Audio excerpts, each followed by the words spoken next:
may have noticed some changes around here. I feel great about having our brand new set for BS Movie News Live. It's been a few, like maybe a month or so in the making, and we're so excited to finally have it here. Thank you so much to everybody on Patreon who has been helping to support us. Without you guys, we would not have this actual set that is actually behind me, that is actually here today. So we did it, guys. We did it. Patronage is awesome. So without further ado, let's get started. It's been a slow week. And yes, Jack, we do literally move mountains to bring you new content. We literally moved a giant ass mountain. Yes. So, okay. So it's been a slow news week. I'm not going to lie to you guys. All right. There's not a lot of exciting topics. But let me give you like kind of a little rundown of what we're going to do today. I recently saw a trailer for The Arrival. There is a Godzilla animated movie coming out. We're going to talk about Stephen King's It. The Ben-Hur was indeed a flop. The Tick is happening on Amazon. We're going to mention some movies that I'm looking forward to in the fall. Let's start off with The Arrival.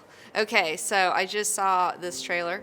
It is directed by Villeneuve. He did Sicario last year, Sicario was a great film. It wasn't something like I didn't love the subject matter because that's just not what I like to think about, but it was really well made, and I'm really looking forward to seeing what he does in The Arrival. It's a real sci-fi movie. It's not a remake, it's not a sequel.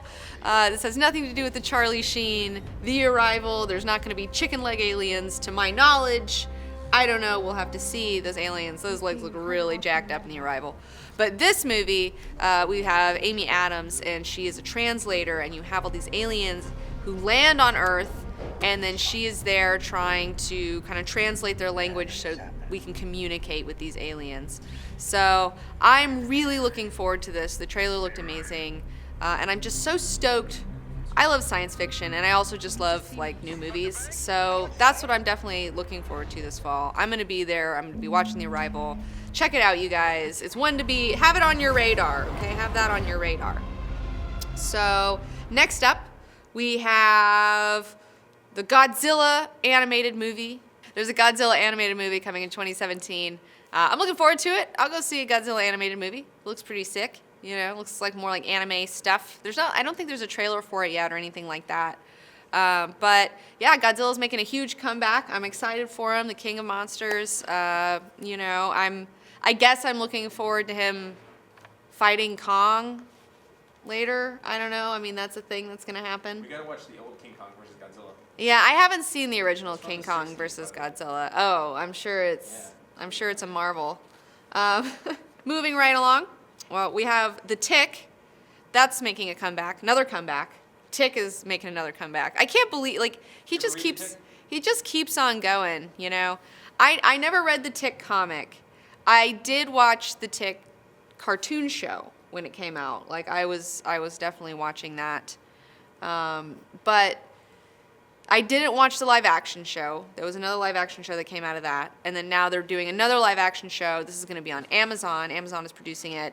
And it's happening. And so I'm just kind of like, really? Like, the Tick? Like, we're going back to that? It's so 90s to me. I feel like the Tick is very much the embodiment of the 90s in a lot of ways. What do you guys think? You're like, yes, more the Tick, you know? Like, if you guys tell me it's amazing, then I'll go check it out maybe. But, you know, I'm kind of like, I'm Tick neutral, you know? I'm not really for or against.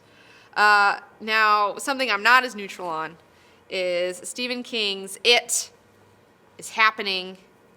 It's happening. It's happening. And, okay, let me give you a little bit of background. I'm a big Stephen King fan, you know. I mean, the 19, Comic Book Girl 19, number of Ka, it's a whole thing. It's like a big Stephen King reference. And, like, I loved the miniseries when it came out. I remember watching it on TV. I remember it terrified, but I was, like, loved horror. When I was a little kid, I was like, I love horror so much. And so I watched Stephen King's It miniseries. I thought it was like the scariest, best thing I've ever seen. Consequently, it did not ruin me on clowns like you'd think it would. You'd think, oh, you'd be scared of clowns from watching it when you're a child. I was like, clowns, I don't care about clowns.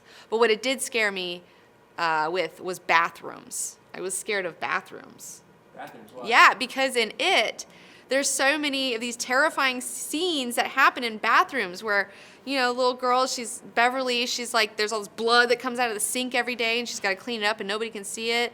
And then, like, he comes out of a drain in a shower and runs after this other kid. And, like, I was just always afraid, like, there was a big shower drain in the shower downstairs when I was a kid, and I was always afraid he was down in there, like, looking up at me, and then it was just scary, like, and I don't know, it's scary, so I was scared of bathrooms for a while, but not clowns. But the thing about this It remake is that I was really excited about it when it was Cary Fukunaga who had directed True Detective.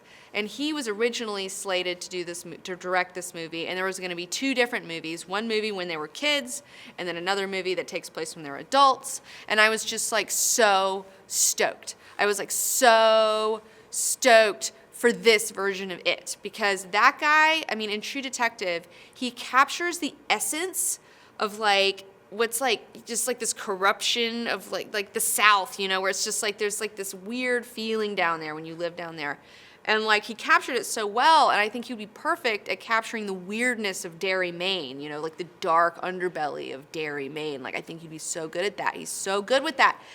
And then it all fell apart because of like there's a lot of stuff that happened. Like New Line Cinema like bought somebody out and somebody went through, I don't know, it was a whole thing. Fukunaga ended up walking, and I was like heartbroken about it. And then I was like so excited, and then I was so heartbroken that I was just like, whatever. I don't care about this movie anymore. And then now they're trying to bring it back, and I'm already like, I don't care. You already screwed me over. And so this new one, it's like, I don't know, the director, okay. I'm not pro or against, but it's not the guy that I was super excited for. It's not the guy that I wanted, And then I saw the new makeup, and the outfit, and I was just like, you're trying a little too hard to be scary. You're just trying a little hard. I don't know. So I'm going to see it. I should probably stop being an asshole, because it is like I shouldn't be complaining that one of my favorite books is being made into a movie, but I'm being a little precious of it. So I have personal problems. It might be good. Well, it might be good. I hope it's good. Dark Tower is coming out. That's another series that's near and dear to my heart. But I've always said, I don't know how they're going to translate it. So, like, I don't have high expectations for Dark Tower. Like, I don't think it's going to work as a movie. So I'm just going to go in and be like, we'll see what happens, because that's a weird book series. It does not translate. Like, I don't know how they're going to translate some of this stuff, like, at all. But whatever. Moving right along, we have Ben-Hur. Was a flop, just like we thought it was going to be. Ben-Hur was a total flop. Well, no, it was more of a flop. They were projecting, they spent $100 million on this, and that's not including marketing costs. And they already knew it was going to bomb, okay? It was like already shaping up to be a bomb. They thought they were maybe going to get like 15 million or something in opening weekend. They got $11.4 million opening weekend. That's harsh. Paramount is not doing great. They've had a lot of bombs. And this is something that I've been saying for a couple of years. This is something that I've been predicting is like these companies, they keep making these giant, stupid movies that nobody wants, and there's going to be like a lot of losers. Like they can't all be winners, And so there's been a lot of losers this summer in particular.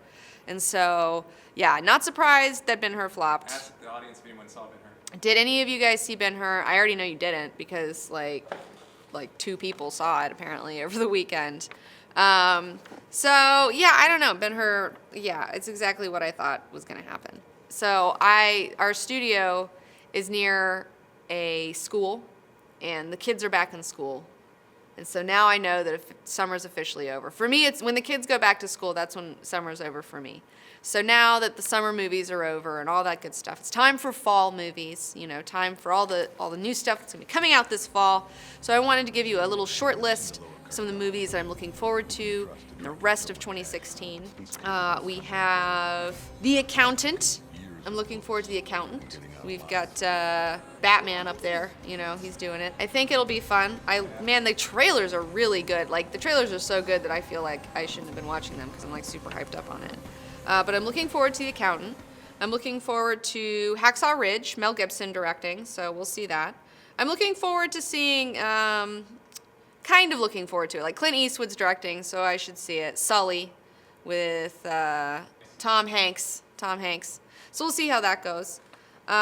Really, as I said earlier, I'm super stoked for the Arrival. It's not The Arrival. Arrival. I'm really excited for that one. I'm also really excited for, obviously, Doctor Strange. That's in my wheelhouse, and I really want to see how they do that one. And I don't know. We'll see. Like, I'm not drinking the Kool-Aid on it yet, but I really hope that it's awesome. I hope that it blows my socks off. I'm really stoked for Fantastic Beasts and Where to Find Them, because I'm a Harry Potter girl. I like wizards and magic and stuff, you know, sue me. So I'm excited to see old Eddie Redmayne running around. Like, he couldn't be more perfectly cast. Like, that guy looks like he was born to be in a Harry Potter movie. It's ridiculous.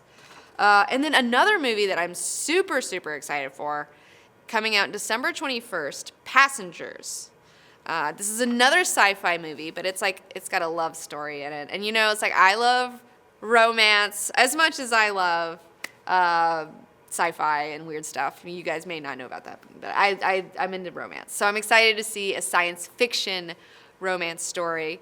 Chris Pratt is going to be in it along with Jennifer Lawrence. And the thing about Passengers is it was written by John Spates. He wrote the script for it, and he also was the original writer on Prometheus. And apparently this script was like on the blacklist for a long time.